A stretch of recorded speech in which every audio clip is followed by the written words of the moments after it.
গানে গানে সুরে সুরে শিল্পী ক্যাসেটস প্রেজেন্টস। মানুষ বাঁচতে গেলে রাম নাম করবে, কৃষ্ণ নাম করবে, আর সেই স্বয়ং কৃষ্ণই যদি কাউকে ডুবিয়ে দেয় তাহলে কিসে বাঁচাতে পারে? তা ভগবান বাঁচালি কারোর সাধ্য নেই মেরে ফেলার। তা গোবিন্দ কি করলেন? সখাদের কানে মৃত সঞ্জীবনী মন্ত্র প্রদান করে তাদের বাঁচিয়ে তুললেন। এবার যেই বাঁচিয়েছেন সখারা বড় আনন্দিত হলো। সখারা আনন্দিত হয়ে, কানাই তুই আমাদের বাঁচিয়েছিস ভাই, আমাদের বড় আনন্দ হচ্ছে, আমরা এখন থেকে বলতে পারবো আমাদের ভাই কানাই মানুষ বাঁচানোর মন্ত্রও জানে, আমাদের আর কেউ মারতে পারবে না, চল ভাই আমরা এখান থেকে চলে যাই। কানাই বলে দাঁড়া, এখনো খেলা শেষ হয়নি, তোরা যা, আমার একটু কাজ আছে। কি কাজ? কালীয় নাগকে আমি ছাড়বো না, কালীয় নাগকে আমি ছাড়বো না, আমার এই সুন্দর বৃন্দাবনকে কলুষিত করছে, ওকে একটু শাস্তি দিই। এই বলে ছুটে যাচ্ছেন, অমনি শ্রীরাম হাত চেপে ধরল। এই কানাই, ভারী ক্ষমতা না তোর, হ্যাঁ তুই কালীয় নাগের সাথে পারিস? কেননা শ্রীরাম মনে করে আমিও যা, কানাইও তো তাই, ওর আর কি ক্ষমতা আছে, চল বেরি চল চল চল চল চল, মাকে কি জবাব দেবো বলতো? তা কানাই বলে দাঁড়া, আগে শাস্তি দেব তারপরে। এই বলে গোবিন্দ কি করলেন? কিবা দেখি যদু নন্দন দুষ্ট সর্প বিনাশন, উঠিলেন কদম্বের ডালে,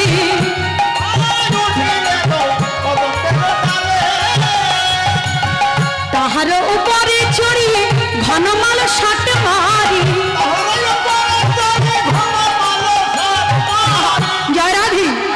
দেখি যদু নন্দন দুষ্ট সর্প বিনাশন, উঠিলেন কদম্বের ডালে। কদম গাছে উঠে পড়েছে, এক লাফ দিয়ে কদম গাছে। বলো মা, একটু আগে যে বলে একটু ঘাস অব্দি বেঁচে নেই, তাহলে কদম গাছটা কি করে?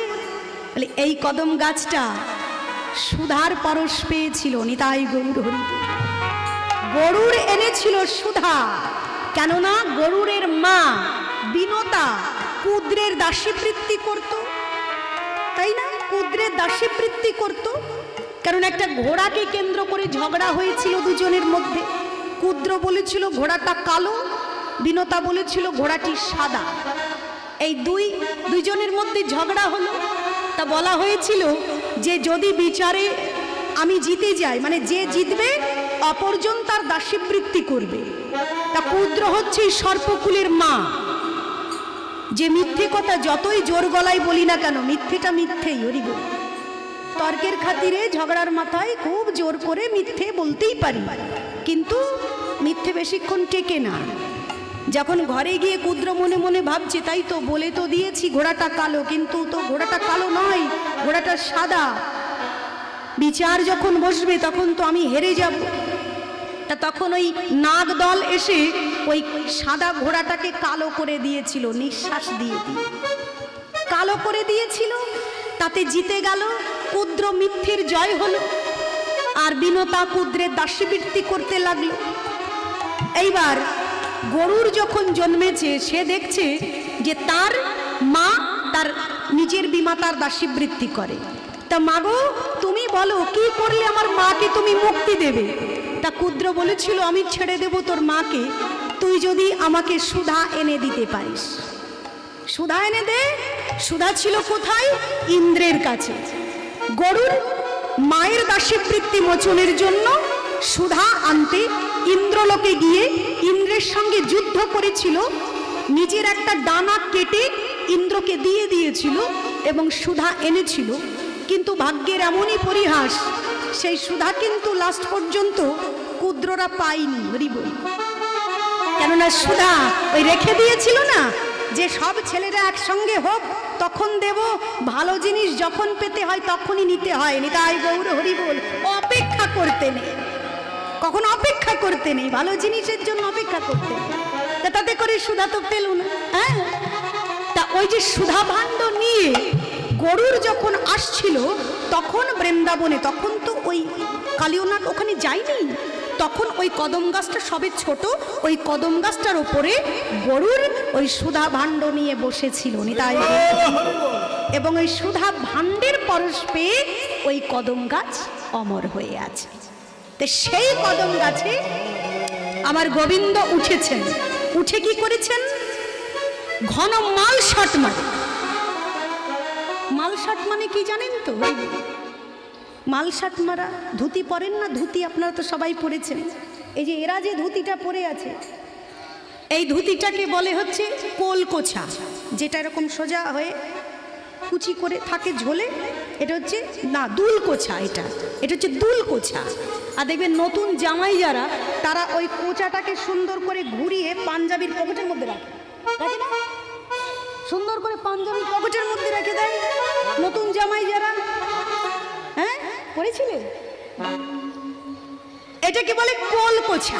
হ্যাঁ, ওই নিচে যেটা ঝুলছে সেটা হচ্ছে এরা দুলকোছা, আর এই জামাই যারা এরকম করে দেয় ওটা হচ্ছে কোলকোছা।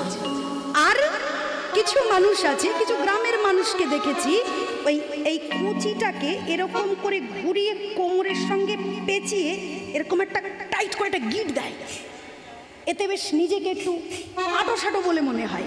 এইটা হচ্ছে মালকোছা। হ্যাঁ, এইটা মালকোছা। এই মালকোছা মারলে পরে এইটা করে কবাডি খেলা হতো আগেকার দিনে, মালকোছা মেরে। তা গোবিন্দ কি করলেন? তিনি ওই কদম গাছে উঠে তার ওই উত্তরীয় সুন্দর করে নিয়ে মালকোছা টাইট করে বেঁধে নিয়ে ঝাঁপ দিলেন কালীদহের জলে। ওই গাছ থেকে ঝাঁপ দিয়ে পড়েছেন, আর যেই ঝাঁপ দিয়েছেন শ্রীদাম সুদাম হাই হাই করতে লাগলো, ওরে ভাই কানাই তুই কি করলি? কিবা ফুকারি শ্রীদাম কাঁদে,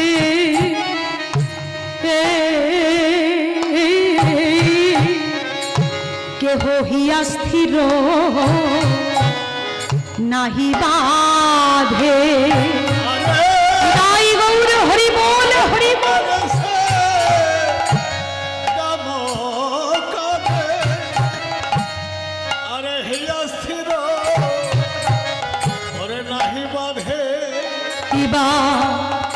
আমি কি বলিব যশোদারে, আমি কি বলিয়া যাব ঘরে?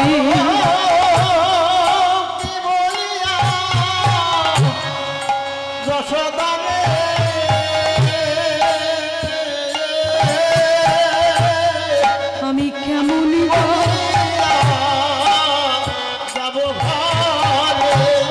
ধেনু বৎস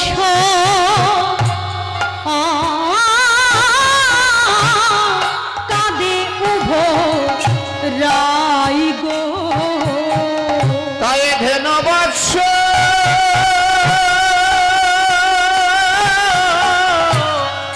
কাঁদে উভ রাই গো,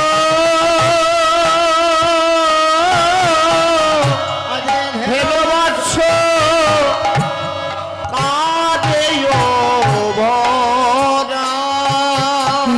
সবক হিতে বাণী, কিবায় সবক হিতে বাণী, পাষাণ হইল পানি মাধবয়া অগনি গড়ি যাই গো,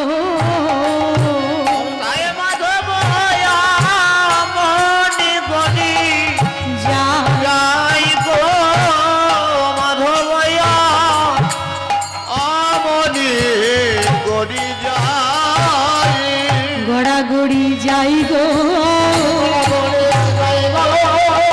কানাই কানাই কানাই বলে গড়া গড়ি যাই গো, কানাই কানাই কানাই বলে গড়া গড়ি যাই গো, কানাই কানাই কানাই বলে গড়া গড়ি যাই গো,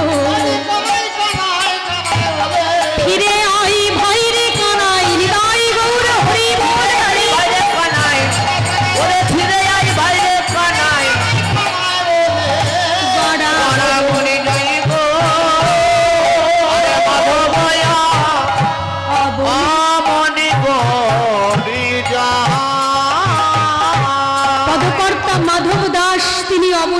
গড়াগড়ি যাচ্ছেন। গোবিন্দ আমার ঝাঁপ দিয়ে পড়েছেন কালিদহের জলে। যখনই কালিদহের জলে গোবিন্দ ঝাঁপ দিয়েছে, অমনি ঝপ করে শব্দ হয়েছে, কালীয় নাগ ছুটে এলো। এই কালীয় নাগটিকে হরি বলি, সাপ হয়েও বৃন্দাবনে তার বাস। আরে দেবতারা আসতে পারে না বৃন্দাবনে, পারে কি? দেবতারা পর্যন্ত বৃন্দাবনে আসতে পারেনি, সেখানে সাপ বুক ভরা বিষ নিয়ে সেখানে বৃন্দাবন। এই কালীয় নাগ পুরাণে বর্ণিত একজন রাজা ছিল পূর্বজন্মে, নাম ছিল চন্দ্রধ্বজ রাজা।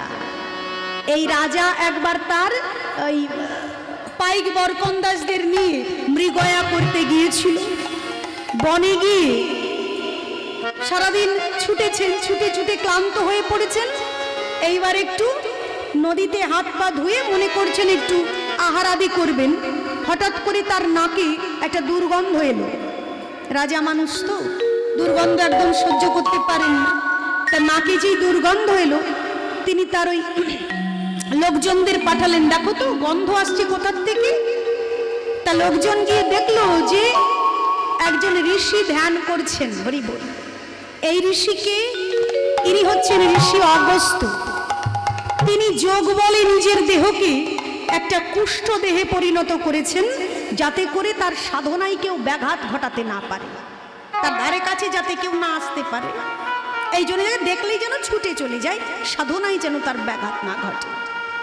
তা ওই অনুচর বর্গ যারা, তারা খুব অনুনয় বিনয় করল যে দেখুন ঋষি, আপনি এখান থেকে চলে যান, আমাদের রাজা সবে একটু বিশ্রাম করবেন, কিন্তু আপনার এই ঘায়ের দুর্গন্ধে তিনি একদম তিষ্ঠতে পারছেন না, আপনি দয়া করে চলে যান।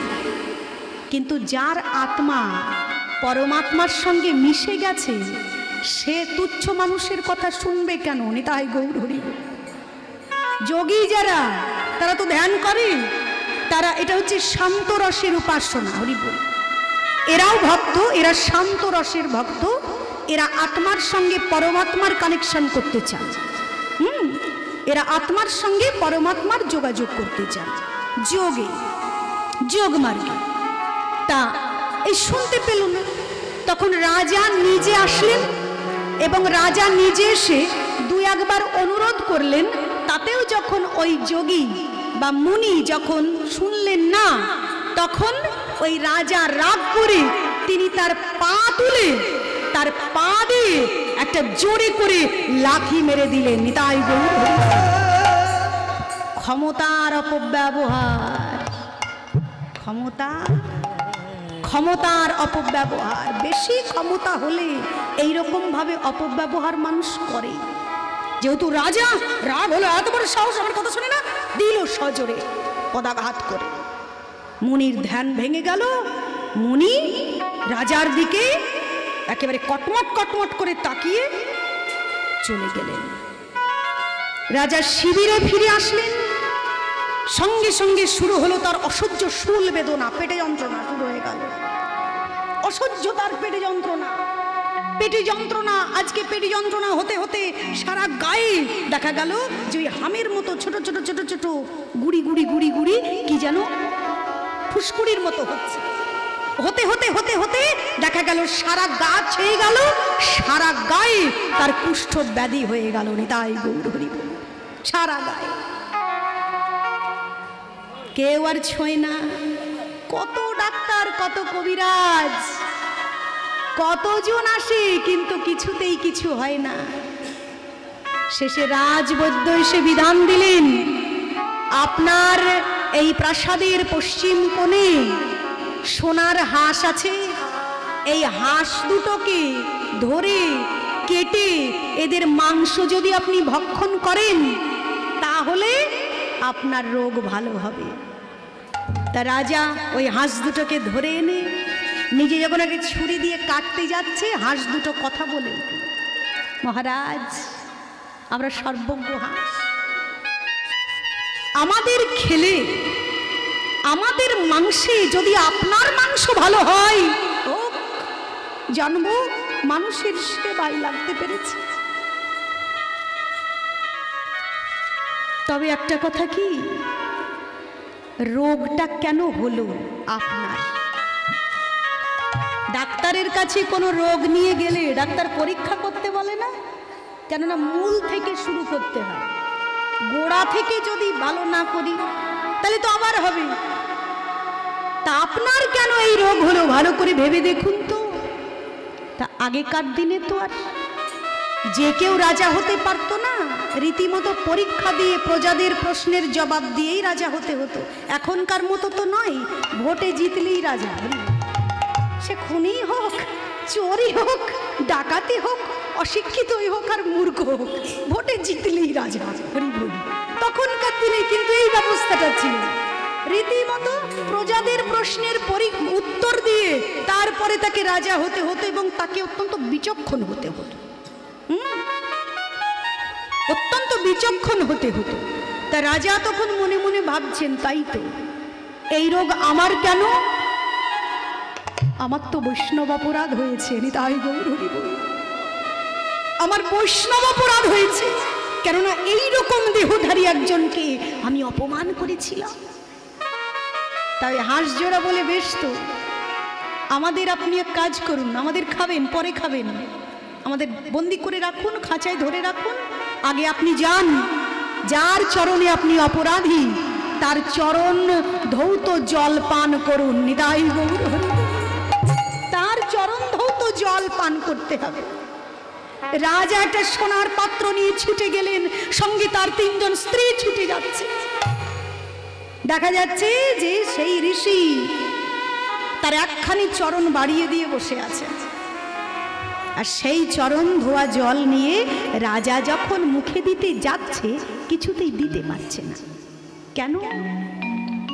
দগদগে ঘা, তো রক্ত, পুঁজ, এমনকি তাতে পোকা হয়ে গেছে। চোখে দেখে কি খাওয়া যায়? মাগো, পারবে কেউ খেতে? বলে মরে যাই, যাবো, তাও খেতে পারবো না।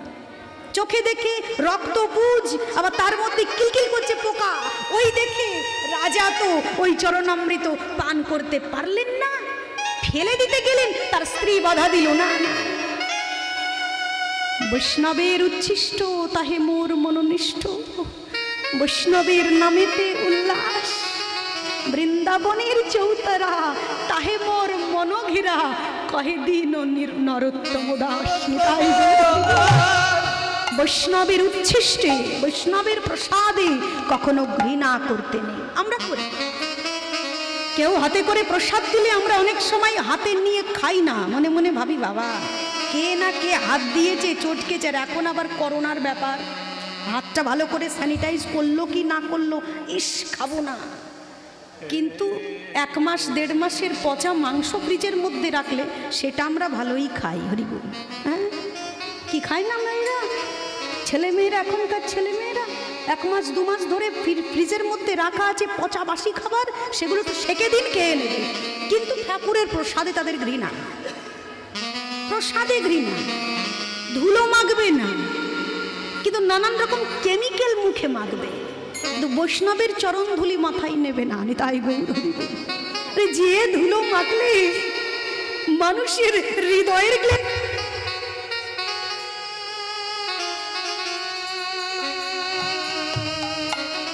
তা ওই বৈষ্ণবের চরণামৃত ওই স্ত্রীরা ফেলে না দিয়ে তারা তার স্বামীর মাথায় ঢাললো এবং নিজের মাথায় ঢাললো। যেই মাথায় ঢেলেছে, এইবার ঋষি বললেন কি ব্যাপার রাজা? ঘৃণা? কি দেখে ঘৃণা? বলে ওই যে পোকা দেখেছেন ওর মধ্যে, ওই পোকা দেখে ঘৃণা। ও, পোকা দেখে তুমি ঘৃণা করলে, বৈষ্ণবের চরণামৃতকে তুমি বিষ বলে মনে করলে, তোমাকে আমি অভিশাপ দিলাম, তোমাকে বুক ভরা মুখ ভরা বিষ নিয়ে সর্পকুলে জন্ম নিতে হবে তোমায়। সাপ তো কীটের মধ্যেই গণ্য, সাপ কীটের মধ্যে। ওই চন্দ্রধ্বজ রাজা তিনি হচ্ছেন এই কালীয় নাগ। কিন্তু তুমি ওই চরণামৃত ফেলে দাওনি, মাথায় ধরেছ। তার জন্য তোমার স্ত্রীদের পুণ্যে একদিন তুমি গোবিন্দের চরণ মাথায় পাবে। হরিবল, গোবিন্দের চরণ পাবে। তাই কালীয় নাগ ওই গোবিন্দের চরণ পাওয়ার জন্য বৃন্দাবনে এসে বসে থাকতো। অনেক আগে, গোবিন্দের আবির্ভাবের অনেক আগে কালীয় নাগ এসেছে, কেননা সে জানতো যে গোবিন্দ এখানে লীলা করবেন, অতএব আমাকে এইখানে থাকতে হবে। তাই ওই বৃন্দাবনে ওই কালিন্দীতে এসে লুকিয়ে থাকে।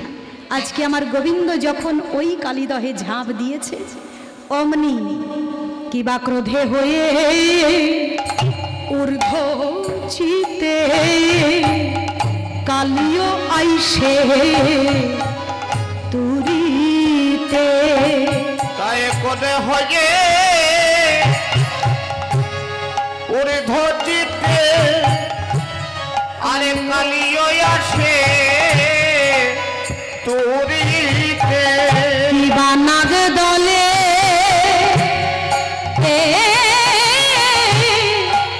শাসিত করিয়া তাই নাগে দলে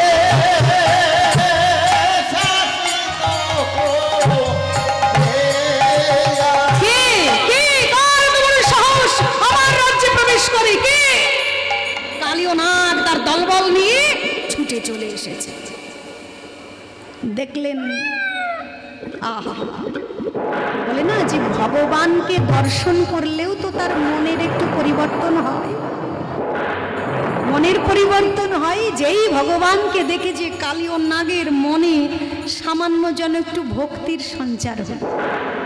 বলে দেখো, আমার রাজ্যে যে আসে আমি তাকে খপ করে খেয়ে ফেলি, আমি তাকে খাদ্য মনে করে খেয়ে ফেলি, কিন্তু তোমাকে আমার ভালো লেগেছে তাই বলছি তুমি চলে যাও, তোমাকে আমি খাবো না, হ্যাঁ, তোমাকে আমি মারবো না, তুমি চলে যাও। গোবিন্দ বললেন, আমি যেতে আসিনি, আমি তোমাকে তাড়াতে এসেছি। কালীয় নাগ বলে, বাবা এইটুকু ছেলের মুখের কথা শোনো, তুমি কি আমার সঙ্গে লড়াই করবে? বলে প্রয়োজন হলে তাও করতে হবে, কারণ আগে মুখের কথাই যদি মুখের কথাই যদি কাজ না হয় তখন তো মারামারি বাঁধাতেই হবে নাকি? তাহলে আগে মুখের কথাই বলছি, ভালো কথা বলছি, এই বৃন্দাবন ছেড়ে, এই কালিন্দী ছেড়ে তুমি চলে যাও। কালীয় নাগ বলে, তাই নাকি? তোমার কথাই যাব? কে তুমি? হ্যাঁ, তোমাকে ভালো লেগেছে তাই বললাম যে তুমি চলে যাও, আমি তোমাকে ছাড়বো না। এইবার কালীয় নাগ সে তার শত শত ফণা বিস্তার করে, ওই যে জীব চেরা থাকে না নাগের জীব, ক্রোধে হয়ে ঊর্ধ্বচিতে, কালীয় নাগ ঊর্ধ্বচিতে ফণা উঁচিয়ে, হরিব, কামুক ব্যক্তি যারা তাদের ফণা সবসময় এরম উঁচানোই থাকে, তাই না? এরা কখনো নত হতে চায় না, হ্যাঁ, এরা মুটি যেন নত হতে চায় না। নত হবে কখন জানেন তো? 20 দাঁত ভাঙলে, নিতাই গৌর হরি বল, 20 দাঁত যেই ভাঙবে অমনি নত হবে। তা কালীয় নাগ সে কি করলো? তার দলবল নিয়ে এসে গোবিন্দ বললেন, দাও দাও কালীয় দাও, 20 দাও, যত বিষ আছে তোমার ভেতরে সব দাও। বিষ দিতে দিতে বিষ যখন তোমার শেষ হয়ে যাবে তখন আমি যা চাইবো তা দিতে পারবে তো? নিতাই গৌর হরি বল, দিতে পারবে তো? দাও, বিষ দাও। এইবার কালীয় নাগ কি করছে? কালীয় নাগ প্রাণ গোবিন্দকে ফণা উঁচিয়ে দংশন করছে, কারণ কালীয় নাগের সাপের তো লেজ আছে, ওই লেজ দিয়ে আমার গোবিন্দের কোটিদেশ কোমরটাকে পেঁচিয়ে নিয়ে বারবার আমার গোবিন্দকে দংশন করছে। নিতাই গৌর হরি বল, হরি বল।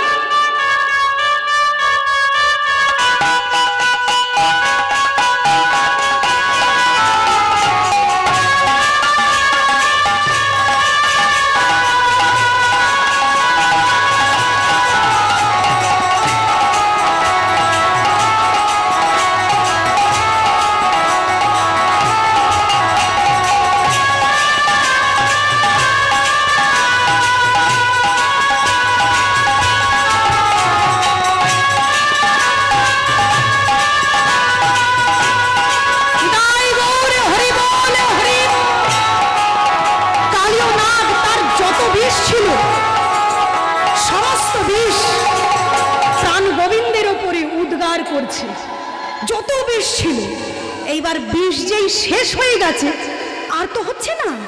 এইবার গোবিন্দ তিনি তার ঐশ্বর্য প্রকাশ করছেন। গোবিন্দ এবার তার ঐশ্বর্য প্রকাশ করছেন। গোবিন্দ নিজেকে বড় করছেন। এবার নিজেকে বড় করছেন, তার তো কোমর তো পেঁচানো আছে। এবার গোবিন্দ যেই নিজেকে বড় করেছেন, বিরাট বড় করেছেন, অমনি কালীয় নাগ ছিচকে পড়ে গেল। যেই ছিচকে পড়েছে অমনি আমার গোবিন্দ ওই কালীয় নাগের ফণার উপরে দাঁড়িয়ে কি করছেন? এইবার ফণায় ফণায় দামন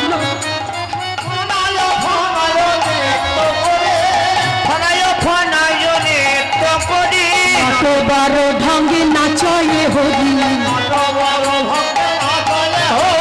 ফণি মণি গণ পড়িল খুশি ফণি মণি গণ পড়িল খুশি জয় চরণে নফর শশী। এইবার বিষ যেই শেষ হয়ে গেছে, গোবিন্দ ফণার উপরে দাঁড়িয়েছেন আর প্রত্যেকটা ফণার উপরে একটা একটা করে পদাঘাত করছে যখন, তখন কি হচ্ছে? কিবা ঝলকে ঝলকে রুধি ওঠে, ঝলকে ঝলকে রুধি ওঠে, তোরে যুগলে কহাই ফুটে, কিবা ভাঙিল দরপ ভুজঙ্গ ইস, শেষ হইল সকল এইবার কালীয় নাগের বিষ দাঁত ভেঙে গেল। তাই গৌর হরি, কালীয় নাগের বিষ দাঁত যেই ভেঙে গেছে, এইবার রক্ত উঠছে মুখ দিয়ে। এইবার মুখ দিয়ে রক্ত উঠছে, আর ক্ষমতা নেই কালীয় নাগের, ক্ষমতা নেই। সত্যি করে একবার বিষ ঢেলে দেওয়ার পরে আর কি ফণা তোলার ক্ষমতা থাকে? তাই গৌর হরি, কি গো থাকে নাকি? একবার বিষ ঢেলে দেওয়ার পর কামে আসক্ত হয়ে একবার নিজেকে শেষ করে দেওয়ার পর আর কি ক্ষমতা থাকে তার ওঠার? আর থাকে না। কালীয় নাগের যত বিষ ছিল সব তো ঢেলে দিয়েছে, এখন আর বিষ নেই। গোবিন্দ প্রত্যেকটা ফণার উপরে পদাঘাত করছেন আর এক এক করে বিষ দাঁতগুলো সব ভেঙে পড়ছে। আর যেই বিষ দাঁত ভেঙে গেছে, দেখবেন কোনো মানুষের ততক্ষণ পর্যন্ত কাম ক্রোধ থাকে যতক্ষণ পর্যন্ত তার দাঁত থাকে। দেখবেন যখন গায়ে শক্তি থাকে, ক্ষমতা থাকে, তখন কেউ একটা ঘুষি মারলে তাকে দুটো ঘুষি মেরে দাঁত ভেঙে দেওয়া যায়।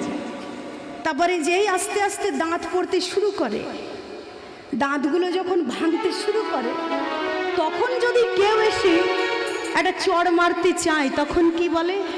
বলে আমাকে মারলি, আমাকে বকছিস, ভগবান তোর বিচার করবে। কেন এই বলে মারো? মারবে কি? দাঁত পড়তে শুরু করেছে, বিষ দাঁত ভাঙতে শুরু করেছে। এখন যেই বিষ দাঁত ভেঙে গেল কালীয় নাগের, অমনি প্রাণ গোবিন্দের চরণে কালীয় নাগ লুটিয়ে পড়ল। হে গোবিন্দ বাঁচাও, হে গোবিন্দ। প্রাণ গোবিন্দ আমার কালীয় নাগের প্রাণ নিতে যাচ্ছেন। কালীয় নাগের স্ত্রী সুবলা প্রাণ গোবিন্দের কাছে হাত জোড় করে দাঁড়ালো, হে গোবিন্দ, আমার স্বামীকে তুমি প্রাণে মেরো না, প্রাণে মেরো না, প্রাণ ভিক্ষা দাও। গোবিন্দ বললেন, আমি খুব দুঃখ পেলাম জানো, জগৎ সংসার আমাকে কত কিছু না দেয়, দেয় না? জগতের মানুষ কত কি আমায় না দেয়, আমি চাই না তাও দেয়। আমি চাই না, আমি বলি না আমাকে টিপ দাও, আমাকে সোনার চুড়ি দাও, আমাকে এমন সুন্দর করে সাজাও, আমার মাথার মুকুটটা সোনার করে দাও, আমার সিংহাসন সোনার করে, আমি চাই না, তবুও মানুষ দেয়। কেননা দিয়ে সে সুখ পায়, সে আনন্দ পায়, কিছু না কিছু আমায় দেয়। আর তোমায় এত কিছু দিয়েও লোকে আমাকে পায় না। আর আমি উপযাচক হয়ে তোমার বাড়িতে এসেছি, তুমি তোমায় ডাকুনি? আমি যেচে তোমার বাড়িতে এলাম, অথচ তুমি আমায় কিছু না দিয়ে বিষ দেওয়া শুরু করলে। কিচ্ছু দিলে না, আমাকে আপ্যায়ন করলেন, আমাকে বিষ দিলে। বিষ। কালীয় নাগ বলছে, হে গোবিন্দ, কি চাইতে? মুখের মিষ্টি কথা। আমি তোমাকে মিষ্টি সম্ভাষণ করতাম, মানুষের কণ্ঠে তুমি ভাষা দিয়েছ, আমার কণ্ঠে ভাষা দাওনি। মানুষের অন্তরে তুমি প্রেম দিয়েছ, আর আমার মনে দিয়েছ শুধু বিষ। মানুষের চোখে তুমি প্রেম দিয়েছ, আর আমার চোখে দিয়েছ শুধু হিংসা। কি চাও? কি দেব তোমায়? তুমি যা দিয়েছ আমি তাই দিয়েছি।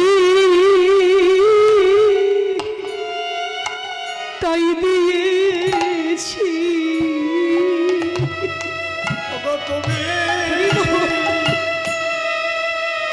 আমায় যা দিয়েছ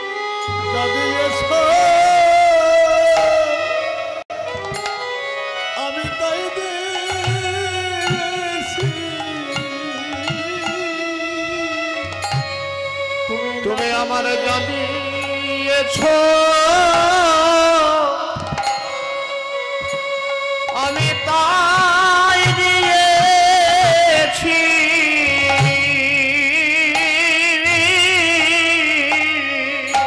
বিষ ছড়ায়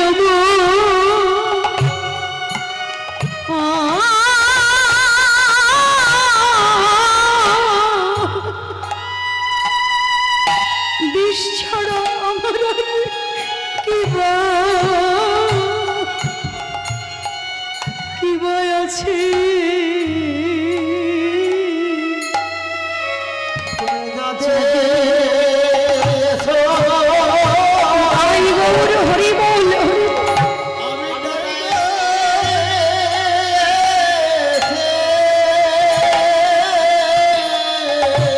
গোবিন্দ, বিষ ছাড়া আমার আর কিছু নেই। তুমি যে বিষ আমায় দিয়েছ সেই বিষই আমি তোমাকে দিয়েছি। অমৃত আমি পাবো কোথায়? কালীয় নাগের স্ত্রী কাঁদছে। গোবিন্দ বললেন, বেশ, মারব না। দেখুন, কৃষ্ণ সব কিছু বধ করেছেন, তাই না?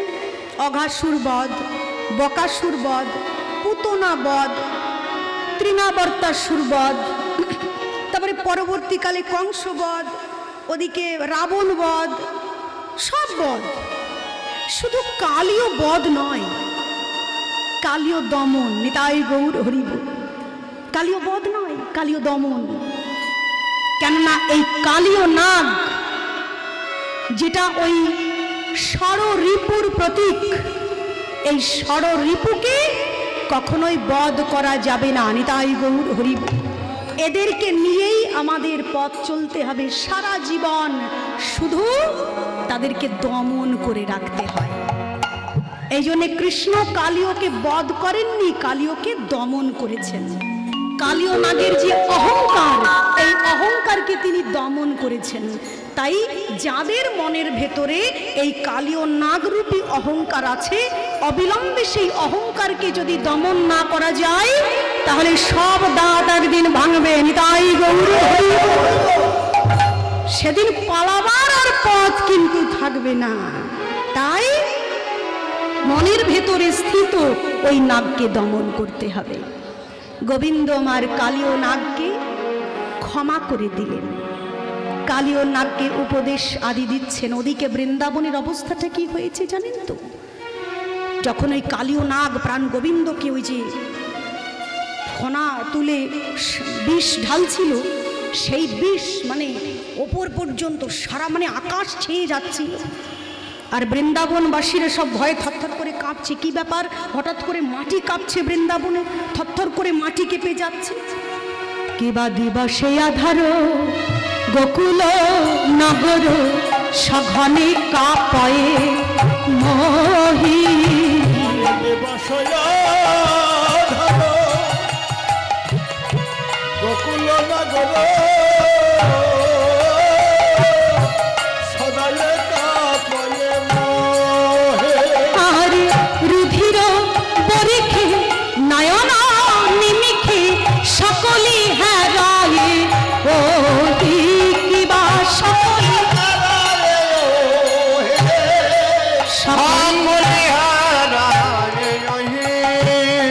নন্দ যশোমতি গোপ গোপিতথি বিচার করিয়া মানে বিচার করিয়া মনে আজ বলরাম বিনে সখাগণ স্বামী গোপাল গিয়াছে বনে আমার গোপাল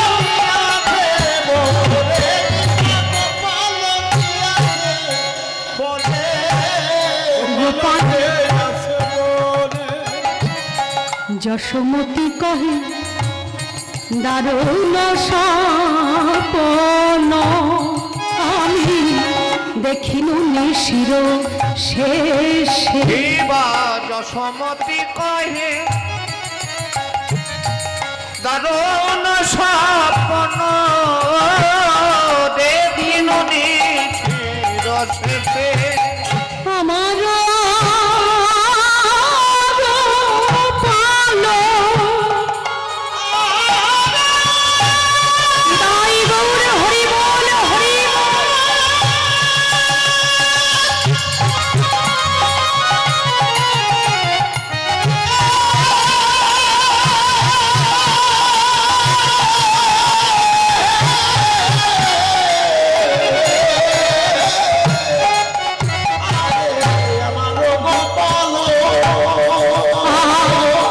ভুজঙ্গে বেড়িল জারল বিষম বিষে জারল বিষম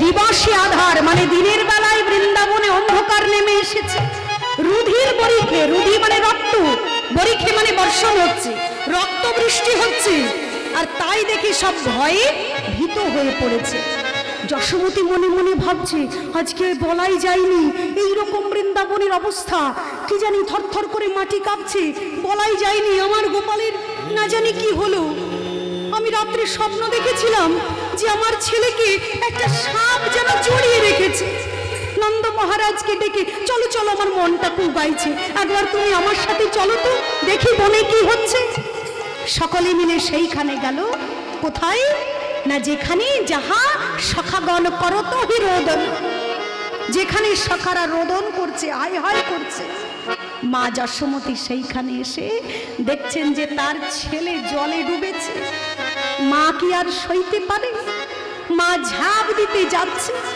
কোনো কিছু না ভেবে মা ঝাঁপ দিতে যাই ওই বালকগণের মুখে বালকদের সম্মুখে মা ছুটতে ছুটতে ঝাঁপ দিতে যাচ্ছে আর মায়ের এই রকম দশা দেখে হরিবল সকলে কাঁদছে পদকর্তা মাধব দাস কাঁদে দুঃখে পদকর্তা মাধব দাস তিনিও কাঁদছেন একা বলরাম মাকে প্রবোধ দিচ্ছে ও মা ভয় পেও না আরে বাবা আমার ভাইয়ের অনেক ক্ষমতা আর ও যদি না পারে আমার এই লাঙল দেখেছো তো আমার এই লাঙল দিয়ে আমি ওই কালিও নাগকে মেরে ফেলবো না ওই লাঙল এরম করে নিয়ে কালিও নাগকে আমি দূরে সরিয়ে দেবো তোমার কোনো চিন্তা নেই আর বলরামের এই কথা শুনে মা তখন মনে মনে আশ্বাস পেয়েছেন ওদিকে গোবিন্দ কি করলেন তিনি কালিও নাগকে বললেন চলে যাও কোথায় যাব রমণক দ্বীপে চলে যাও রমণক দ্বীপে যাও সেখানে গিয়ে তোমার দলবল নিয়ে তুমি বাস করো বলে তা তো পারবো না কেন পারবে না সাদা ঘোড়া কালো করেছিলাম তো গরুর দেখলেই আমি খেতে আসে ওর সাথে আমার বিরাট শত্রুতা তো ও দেখলেই তো আমায় মেরে ফেলবে তা গোবিন্দ বললেন চিন্তা কি গরুর হচ্ছে আমার বাহন তাই না গরুর গোবিন্দের বাহন আমার ভক্ত তো গরুর তোমার ভয় নেই, তুমি যাও। আর যেতে যেতে পথের মধ্যে যদি তোমার গরুরের সঙ্গে দেখা হয়, সে যদি তোমাকে আক্রমণ করতে আসে, তুমি দেখায়ে দিবে গো, তুমি দেখায়ে দিবে গো কৃষ্ণ পদচিহ্ন, দেখায়ে দিবে গো কিবা শিরে কৃষ্ণ পদচিহ্ন দেখায়ে দিবে গো, মস্তক অবনত করি তাই গৌর হরি শ্রী কৃষ্ণ পদচিহ্ন দেখায়ে দিবে গো। কেউ যদি আক্রমণ করতে আসে, কেউ যদি ঝগড়া করতে আসে, আক্রমণ করতে আসে, বাজে কথা বলতে আসে, তাহলে তার সামনে নত হতে হয়। নিতাই গৌর হরি বল। একবার দেখুন না শত্রুর সামনে হাতটা জোর করে, একবার একটু মাথাটা নত করে দেখুন, তার মনের ভেতরে আমার প্রতি ধীরে ধীরে ভক্তিভাব জেগে উঠবে, উঠবেই। আর সেই ক্ষেত্রে সে একটা কথা বললে আমি যদি দুটো শুনিয়ে দিই, তোমার আমারই তো বাঁধবে। তারপরে তুমি এক কাজ করো, তুমি মাথা নত করে দেখিয়ে দিও। কি দেখাবো? ওই যে তোমার ফনার ওপরে নেচেছি, তাতে তোমার মাথায় আমার পদচিহ্ন অঙ্কিত হয়ে গেছে। নিতাই গৌর হরি বল। ওই যে বৈষ্ণবের চরণামৃত মাথায় ঢেলেছিল না, সেই পুণ্যে গোবিন্দের পদচিহ্ন মাথায় পেয়েছে। তা তুমি মাথা নিচু করবে যখনই, তোমার মাথার ওপরে আমার এই চরণ চিহ্ন দেখতে পেলে গরুর তোমাকে আর কিছু বলবে না। তাই পরি হরি বৃন্দাবন সঙ্গে লই পত্নী গা,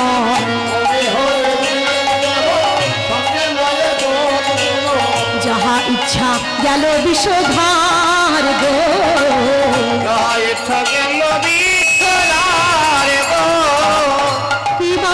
গোবিন্দ দাসী বলে নাগ দমন লীলার ছলে, যুগে যুগে জীবের উদ্ধার গো, তাই এইভাবে যুগে যুগে জীবের উদ্ধার করেছেন প্রাণ গোবিন্দ আমার। যাও তুমি চলে যাও। কোথায় যাবে? রমণক দ্বীপে।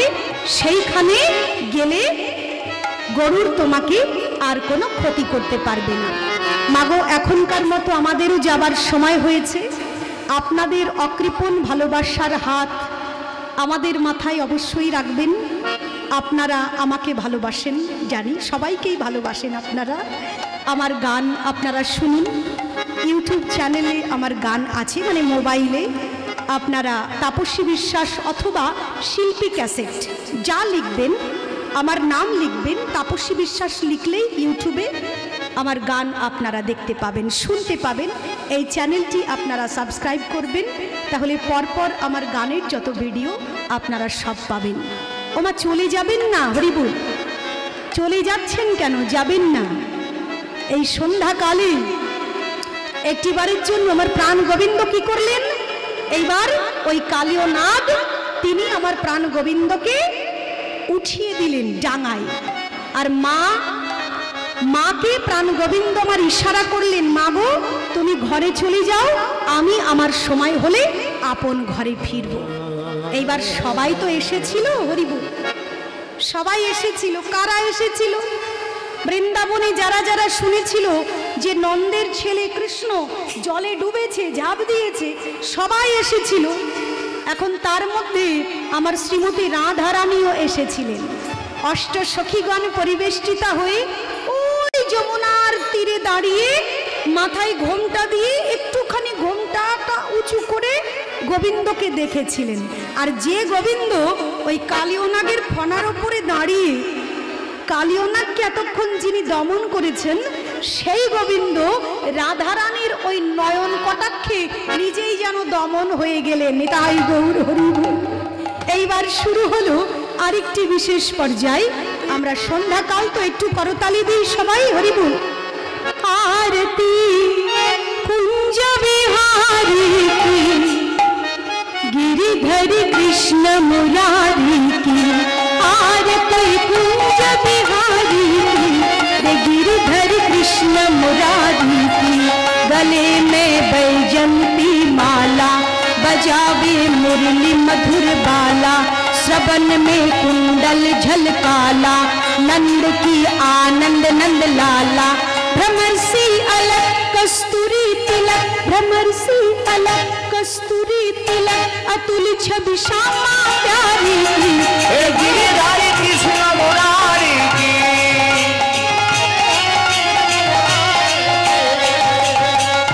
कनक में मोर मुकुट बिन से, देवता दर्शन को तरसे, कनक में मोर मुकुट बिन से, देवता दर्शन को तरसे, गगन से सुमन रसी बरसे, मधुर मृदंग ग्वालिन संग, मधुर मृदंग ग्वालिन संग, अतुल छवि श्यामा प्यारी की, वे गिरिधर कृष्ण मुरारी